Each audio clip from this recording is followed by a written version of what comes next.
As with most late diagnosed people with ADHD, my life was chaos. The thing is with ADHD is that if you're late diagnosed, then you're very likely to have a really, really low self-esteem. You get told a lot that you're not trying hard enough, that you're lazy, that you're scatterbrained. And then you take that on as your personality, and that's what you put out into the world. There needs to be somewhere for people to go. And the really amazing thing about ADHD Jersey is the community that we've managed to build. You know, it's phenomenal. What are some things that you have learned through running ADHD Jersey? Don't walk before you can run. Ideas are aplenty. Prioritise. And this is my trustees speaking to me. It's been an incredible journey. This was supposed to be my meaning to life. Okay. Rachel, nice to meet you. Thank you for coming on. Is this your first podcast? Yeah. Done? Yeah. Feeling all right? Nope. No? My first question would be, could you just introduce yourself to any viewers that don't know you, just who you are and what your business is? Okay, so my name is Rachel Boss and I am the founder of ADHD Jersey. Okay. And then my first question is, what was your early life like, and what point did ADHD become part of your journey? Okay, so as with most late diagnosed people with ADHD, and I wouldn't even say early life, I would say right up to midlife, my life was chaos. Okay. And a lot of people that are late diagnosed would say that their life is pretty chaotic. Yeah. When did ADHD first appear? There was ideas that my middle child had ADHD when he was about 7 or 8. Okay. Then it kind of like got dismissed over, but so that was the first time ADHD was ever an inkling in our lives. But I mean, there's been conversations about it. Yeah. It was only until my twins were actually diagnosed in just before COVID, actually, that it really hit home then. Yeah, okay. And then my second question is, what did your career path look like before ADHD Jersey existed? Okay, so it's really quite strange because I don't know if there is such a thing as a path for you, but if you were to explain my life history, it is like this was supposed to be my meaning to life. Okay. So my career didn't, I was a young mum, the chaos and everything. The thing is with ADHD is that if you're late diagnosed, then you're very likely to have a really, really low self-esteem. Okay. It's kind of like a self-fulfilling prophecy. You get told a lot that you're not trying hard enough, that you're lazy, that you're scatterbrained. And then you take that on as your personality, and that's what you put out into the world. So I wasn't really aware of possibility and potential really until I was in my mid-30s. I was really lucky. I was looked after by Brighter Futures and did the STEPS programme there that we now run at ADHD Jersey. Yeah. And it was that STEPS programme that really turned the light on for me with regard to my career, what was possible. I mean, I was mid-30s and had 4 children. By then, no career, not even a driving licence. Right, okay. I was just living out what I'd been told about myself. So, yeah, I mean, it was then my first step. I stayed with Brighter Futures, and then I did the STEPS programme, went to Dublin and trained to become a facilitator in that. And then in 2016-17, I left Brighter Futures and went to Liverpool. I worked in a pupil referral unit in Liverpool. Then I came back to Jersey because that's just what you do when you've got ADHD, you make impulsive decisions. And then I worked in a sandwich factory, sticking sandwich labels on all day, no windows in the room or anything, and it was absolutely murderous. And I just thought, what are you going to do with your life? So I decided to go back to uni.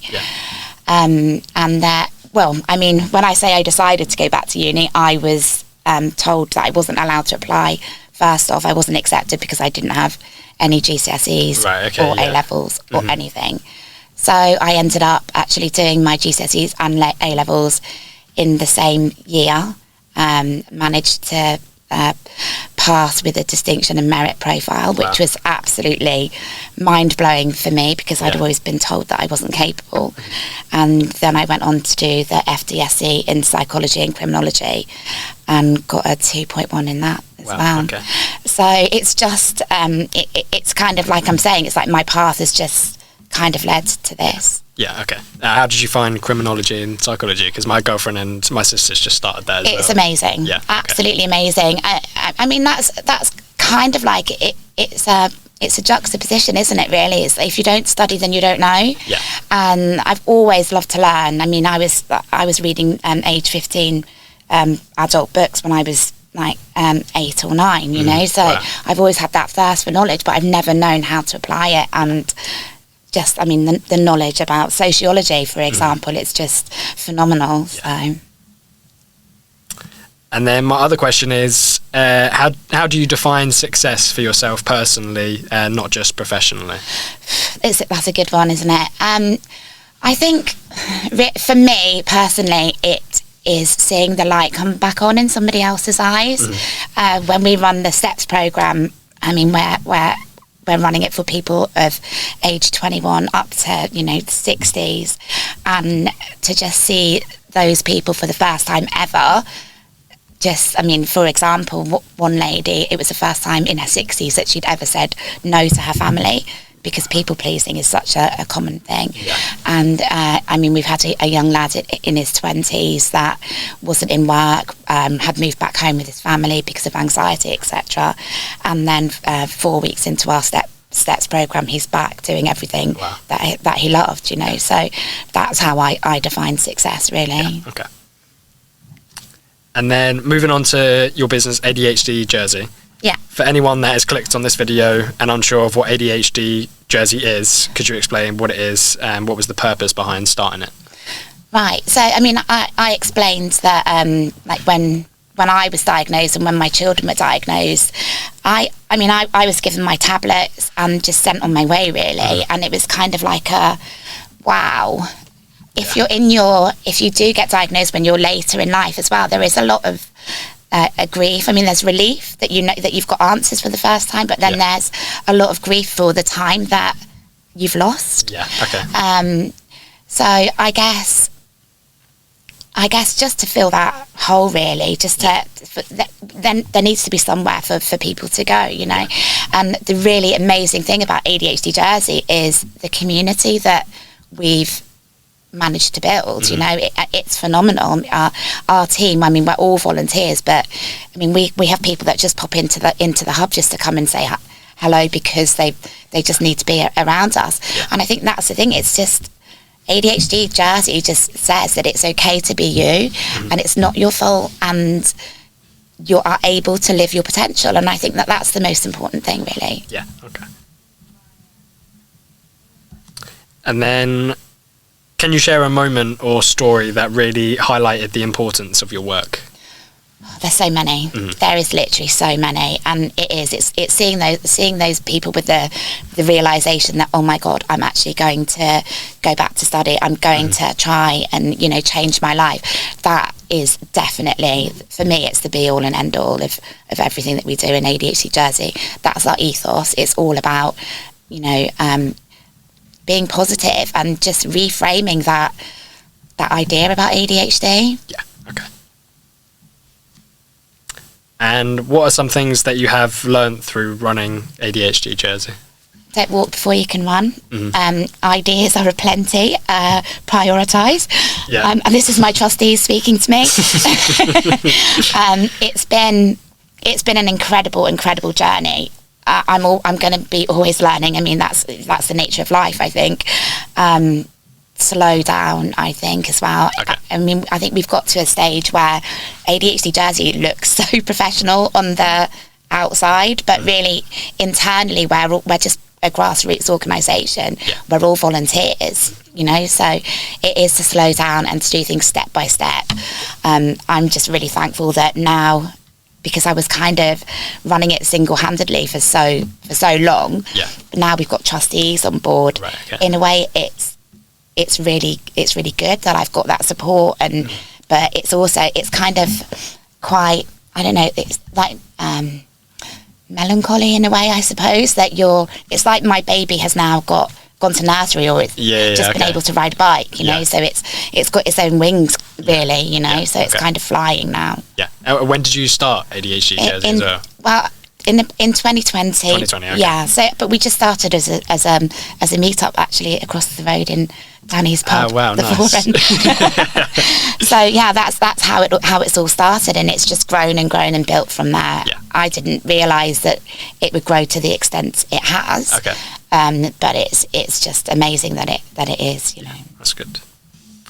And what gap did you see in Jersey that wasn't being filled before ADHD Jersey? Well, it's everywhere, isn't it? I mean, there's no support in schools, education, the criminal justice system. It's literally everywhere. So, I mean, with the neurodiverse strategy that's coming in, we're really lucky to be a part of that and to be actually able now to put in some support. Our hope is to get into the prison to run steps for the prisoners that are nearly on their way out. Yeah, okay. Just as a refresher, you know, for them to step out in the world afresh and to realise that they do have potential. Yeah. So, there's so much that we want to do, and there's so much going forward. Could you explain how ADHD can impact things like friendship, work, relationship, school? Yeah. Okay. So as I said before, it does impact every area of your life. ADHD is always seen as a moral failing because of the symptoms being late, disorganised, and then obviously that in turn has an effect on you as a person. So with relationships, I mean, rejection sensitive dysphoria, it's that. When you have a feeling of rejection or even perceived rejection, it can feel like physical pain. Right. Okay. Then there's that imposter syndrome where, I mean, all my colleagues tell me all the time that I need to start, you know, being proud of what I've done. Yeah. But when you've always been told that you're not good enough, it's really difficult to fill the boots of the person that you perceive good is, so to speak. Sense. So, I mean, relationships as well, we can be very impulsive, or it can be quite difficult for us to read emotions or read the room. I mean, a lot of people that come to us do say that they're always told, read the room. But then on the other side of that, people with ADHD can read a room. They can probably pick up on emotions much more than a lot of other people can. So it's difficult. I mean, people are blessed with ADHD and cursed in the same breath, you know. So okay. And what strengths do individuals with ADHD often have that society overlooks? Oh, they're creative. They see outside of the box. There's so many. They're empathetic, a really, really strong sense of justice. We can see quick ways to do things systems that might have been written in certain ways for so long, we can come in and literally see a much quicker way of doing it. I mean, there is so many.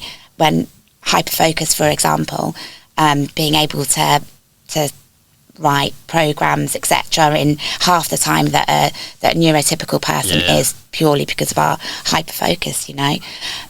Being to take on brand new projects and just jump straight in and run with it.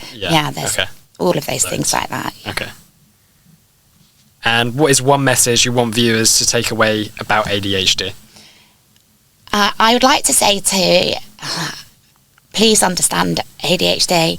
I mean, that's, for me anyway, personally, it's the whole ethos of ADHD Jersey is to understand ADHD. Nobody's actually told the nuances around ADHD. Personally, I was told I had ADHD. Here's some tablets, off you go. So I had no idea about the RSD and the imposter syndrome and the emotional dysregulation and all of that. And so I think learning as much as you can so you can understand yourself. And then if you're a parent, you really need to learn as much as you can about ADHD for your child and teach your child too. There's a lot of there's a lot of issue really, isn't there, when people say that you can't be a friend to your child. But with a child with ADHD, I would say to be their friend, because they need to understand who they are, and they need to be able to get on a level with another person that is going to really understand and connect with them. I mean, that's the thing. I mean, children don't know that rejection is going to hurt them more than other people. If you explain that to a child, you've got ADHD, these things are going to affect you more, then the emotional dysregulation that they feel in school, etc., will be much less, because they're going to be understand, oh, that's why I'm feeling like this today.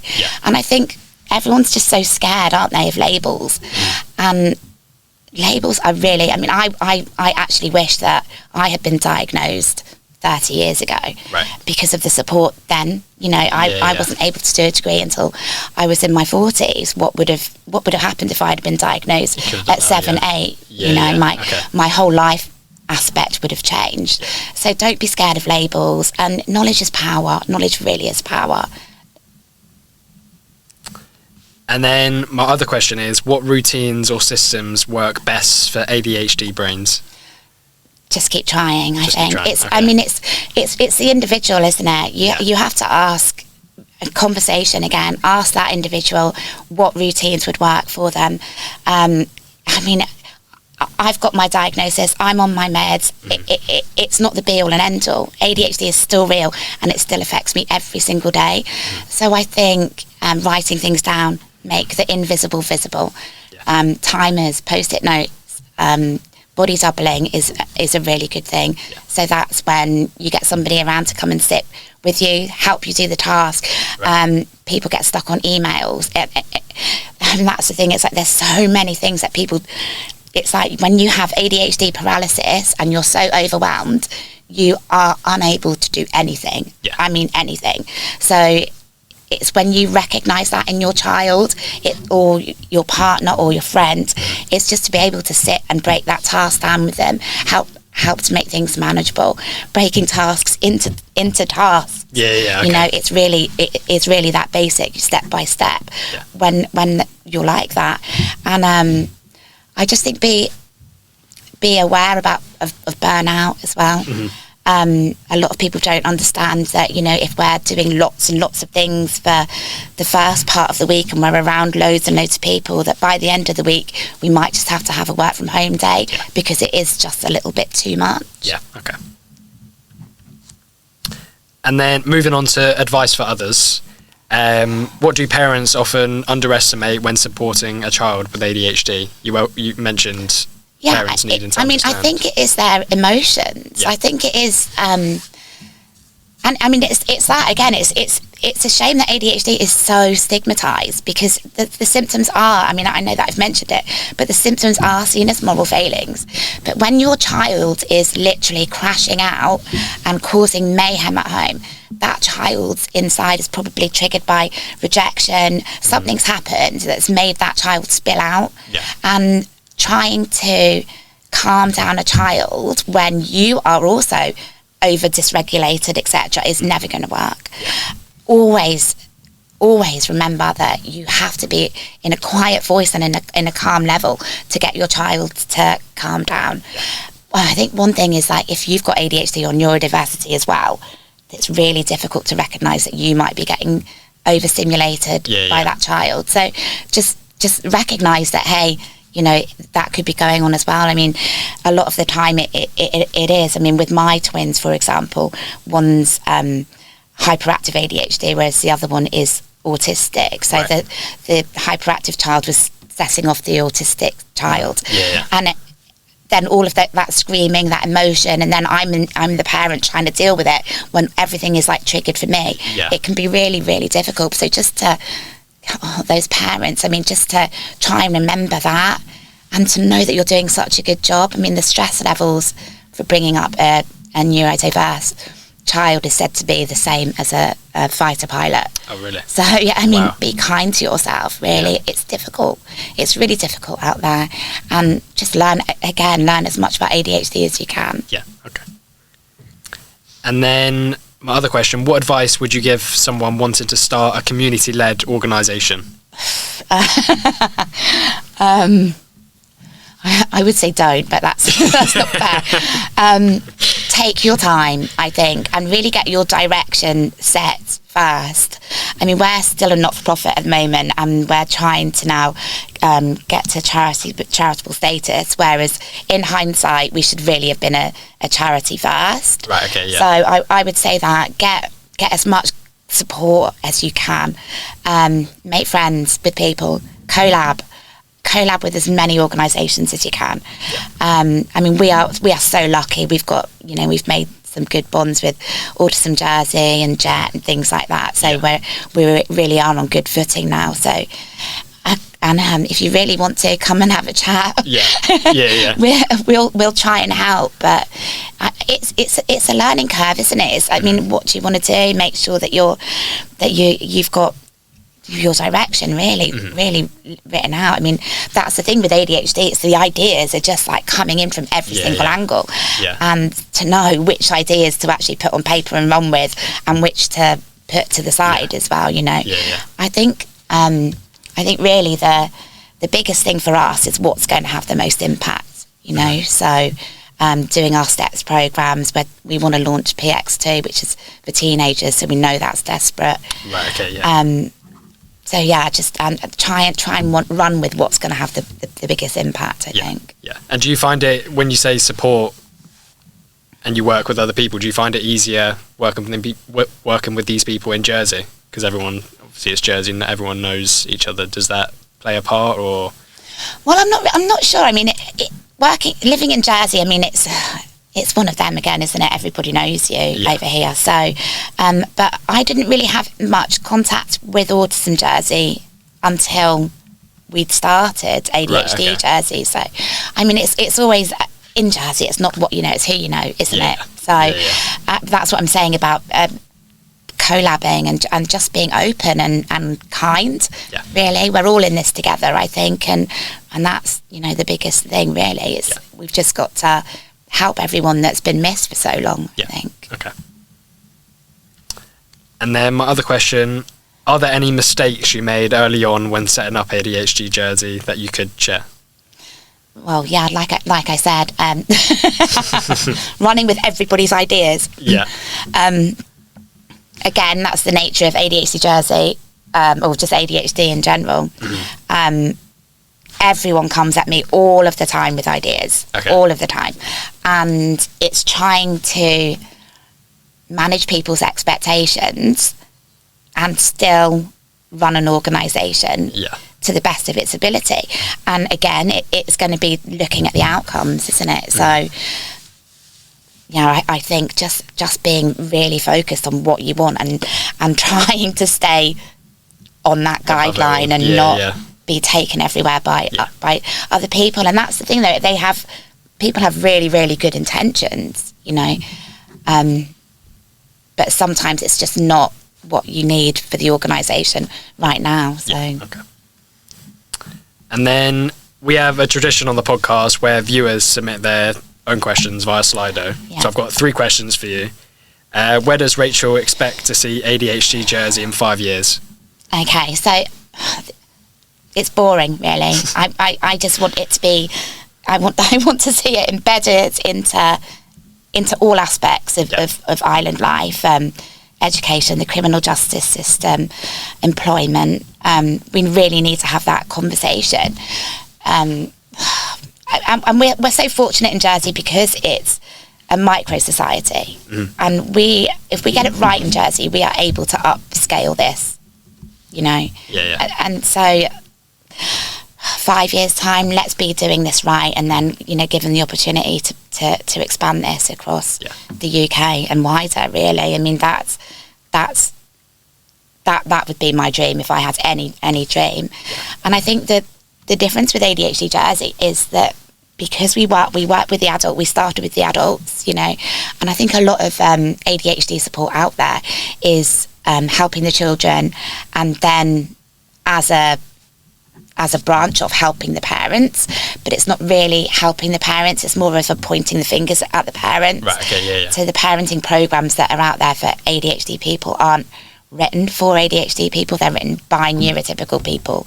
So they're really, I don't know, parents, if they've got undiagnosed ADHD anyway, if they have, you know, now we've got your child is now a problem child, so we're going to put you on this parenting program. It doesn't fill that parent with any hope or any support, and it you know, it's I just think it's like connection before skill, really. I think you have to build that person up and to make them feel like they belong to something and that there is hope before just chucking more information at them. Yeah, okay. Well, it definitely doesn't sound boring. It sounds very exciting. It's crazy. It's crazy mental, and it's so much fun. Yeah. Yeah. My second question is, how can waiting lists for ADHD assessments be reduced? Can ADHD Jersey do anything to help with that? So, I mean, this is the really tricky one. I mean, I get this question constantly, and unfortunately, it's not ADHD Jersey's job. I mean, I wish that it was in some ways that we can get in and help the waiting list, but you know, that's adult mental health. It's government things, and the only thing that we can do is support in the interim with the steps program, with the community that's there, you know, showing you tips and tricks and how to manage ADHD just in everyday life. I mean, if we had a magic wand, then, you know, we'd have 3 to 5 psychiatrists in adult mental health diagnosing and seeing everybody, and we'd have the ADHD meds on the actual prescribing list, which is not. I mean, it's a minefield out there, you know. We've got really good connections in the UK. We joined ADHD Europe in April. Right, okay. So we've been, you know, we had our conference and gala in October. And we had people like Phil Anderton over, who's the CEO of ADHD 360. Right, okay. One of the biggest diagnosers in the UK, but red tape, you know, policies and everything over here, it's just, it seems like it's just an impossible mountain to climb at the moment. Yeah. The good news is that the waiting list does seem to be like mellowing out now. It's more actually like of a bottleneck now, where the doctors are just prescribing really instead of actually being able to see anyone. So I mean, hopefully, you know, in a few years now we'll start to see things get a lot better, you know. It's fingers crossed. But there's so many people out there that are not just waiting for a diagnosis, but they're actually waiting for meds now too. So yeah. And then my last question is, what is one thing that Islanders want to help ADHD Jersey? That doesn't make any sense. Give me 2 secs.